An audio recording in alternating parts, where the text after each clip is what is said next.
The U.S. State Department congratulated the DPP on winning the Taiwan regional leadership election, sparkling strong reactions from China. Why has the U.S. message triggered a war of words? And Chinese new energy vehicle exports hit the road in record numbers. Why are Chinese vehicles so competitive, and what road bumps may lie ahead? Welcome to The Point, an opinion show coming to you live from Beijing. I'm Li Xin.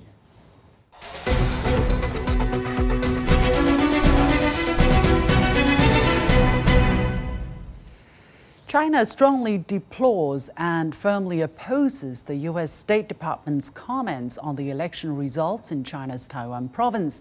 China's Ministry of Foreign Affairs released a statement Sunday afternoon calling the U.S. out for sending a gravely wrong signal to the Taiwan independent separatist forces.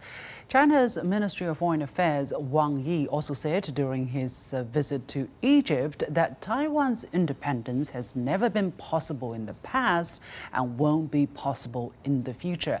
The response came after the U.S. Congratulated the winners of Taiwan's elections and expressed the wish to further the so-called long-standing unofficial relationship with the island. Meanwhile, the White House again reiterated it does not support Taiwan independence. So what kind of game is the U.S. playing? Why is China reacting so strongly toward the State Department's messages? I'm pleased to be joined in the studio by Ina Tangen, Senior Fellow at Taihe Institute, a think tank. Also from Beijing by Victor Gao, Chair Professor at Suzhou University. Gentlemen, welcome to The Point. So the results of the Taiwan leadership and legislative elections were unveiled last Saturday, and the DPP, or the Democratic Progressive Party, candidates Lai Ching-te and his running mate Xiao Bin-kim won the race, but with only 40% of the votes, a plurality. Meanwhile, the KMT came in second with 33.5%, and the Taiwan People's Party, a newcomer, won an astonishing 26.5%. But in the legislative elections, the KMT won the greatest number of seats at 52, while the DPP came in second at 51. So I'm going to go to Mr. Gao first. Victor, how do you interpret the results?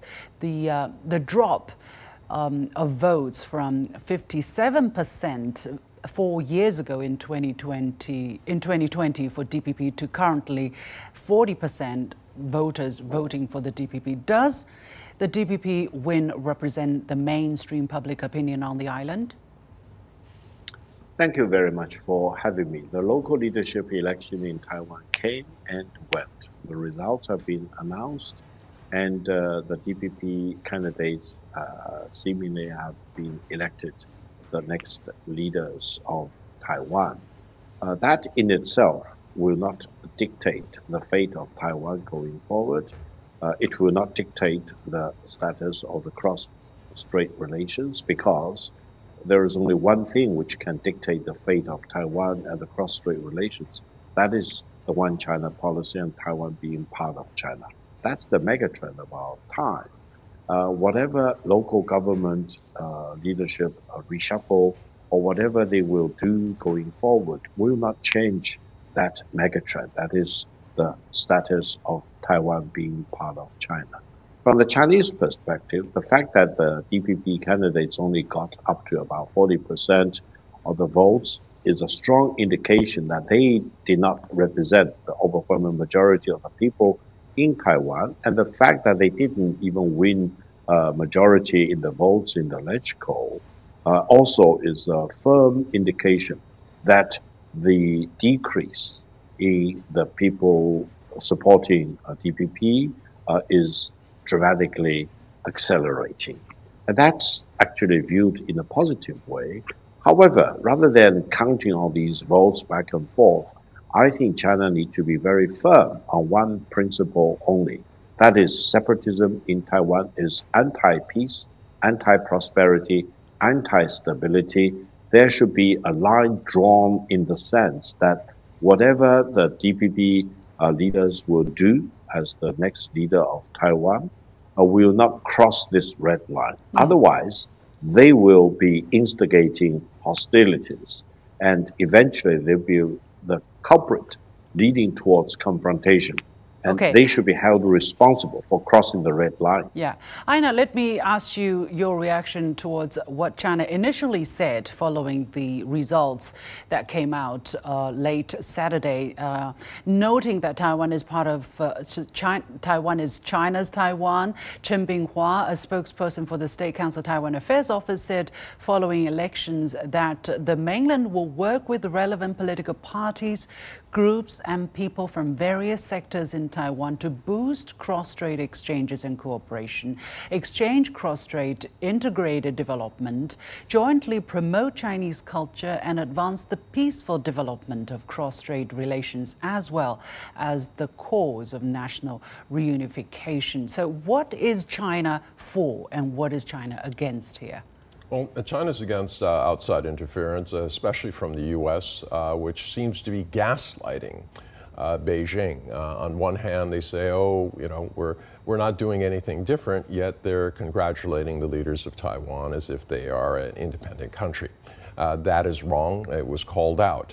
In this particular way, I think Beijing is treating Taipei the same way it's treating Washington, in the sense that they're not trying to address the political issues. They've just drawn a line, no separatism, and they're trying to engage the economic side as well as the people-to-people side. That is the long-term play here. You know, whatever one politician thinks is not going to move the country, and especially now that the DPP does not have enough votes. They will not control the speaker. And without the speaker in the LegCo, they cannot schedule legislation. They can't push it through. So that's going to be up to the two other parties. Kuomintang, although they only got 52, one more than DPP, they have two independents who generally vote with them. That means that they only need 3 people from the Taiwan People's Party, and they would, in essence, have control. Yeah, let's take a closer look at the kind of reaction China has towards the U.S. State Department message. The statement says, the Chinese statement says, as I already alluded to earlier, China reacted strongly, and the statement that's released hours later on Sunday after the U.S. State Department statement, China says the U.S. has sent a gravely wrong signal to the Taiwan independent separatist forces. We strongly deplore and firmly oppose this, and China has made serious representations to the U.S. side. Victor, for those who don't understand the gravity, the sensitivity of this issue to China, why is China so indignant? As Aina just said, the State Department congratulated the winner of Taiwan's elections, but it did call the winner the election presidential election. So why is China so indignant and reacting so strongly?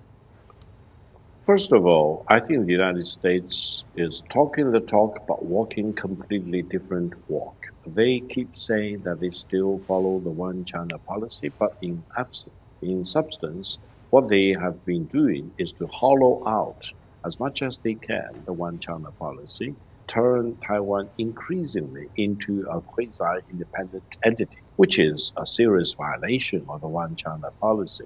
If the United States can get away with what they want, they probably want to have one China on the one hand and one Taiwan on the other hand, which is, again, a violation of the one China policy. Now, from the Chinese perspective, you may remember before China-U.S. relations were normalized on January the 1st, 1979, China insisted that the United States abrogate the Taiwan-U.S. Defense Treaty, withdraw all the U.S. troops stationed in Taiwan, and then cancel the U.S. recognition of Taiwan. The United States had no other option but to cave in to China's demand, and that leads to the normalization of relations in 1979. The United States should not expect that they can have the cake and eat it, because if they push the situation beyond the point of no return, they will throw a wedge into China China-U.S. relations. Yeah, And Victor, let me ask you this. The unification of Taiwan will be done by China rather than by anything in Washington. Let me ask you this, because it seems that the word democracy keeps popping up. It seems that it's a discussion about democracy here, but is it really about ideological issues or about values or about sovereignty of an independent country in the world? I mean, China here. First of all, keep it short, please. No country in the world has a monopoly on democracy. No one has the perfect democracy.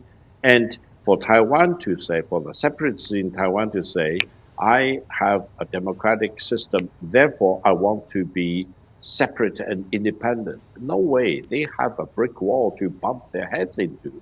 And they will be stopped because no one will recognize Taiwan's independence. No country in the world can recognize Taiwan as a separate country and China at the same time. This is a dead end to start with. It's dead before it is born.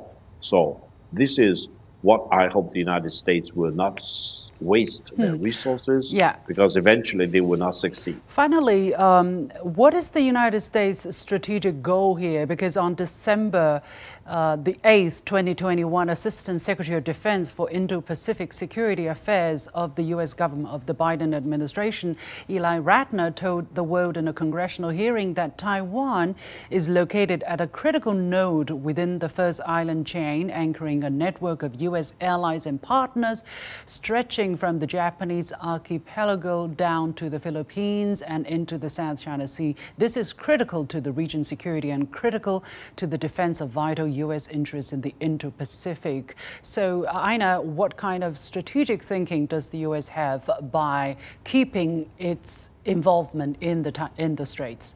Well, it's a containment policy of China. It's hypocritical because they keep saying that they're not doing anything with Taiwan, that's, you know, up to the Taiwanese, when obviously it is not. And as I go back to my first point, this is gaslighting. Washington keeps insisting that it is China that is changing the deal here, the norms, when in fact it is the U.S., as that statement so aptly put it. The U.S. sees this as a strategic game to contain China, and they'll do whatever it takes, including using Taiwan the way it has used Ukraine. Victor, do you think this war of words will remain just a war of words?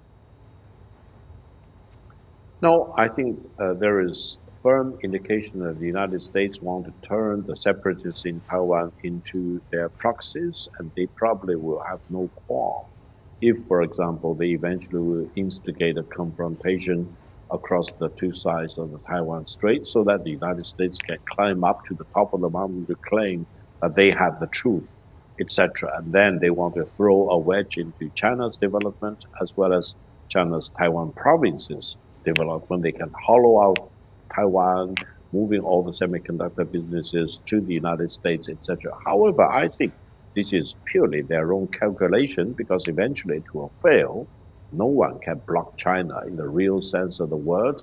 And if you talk about modern warfare, it's all combined: space, air, sea, land, submarine, etc. It's 5 dimensions combined into one. There is no first island chain in the real sense of the word. Between China and the United States, there is inevitable peace, rather than destined for war scenario, which is a fallacy in my best belief. All right, we're going to leave it there. Many thanks to Aina Tang, Senior Fellow at Taihe Institute, and Victor Gao, Chair Professor at Suzhou University. Still to come after a short break, Chinese new energy vehicles are on the fast lane to global markets. Why are Chinese NEVs so competitive? Will it be a smooth ride? Stay tuned.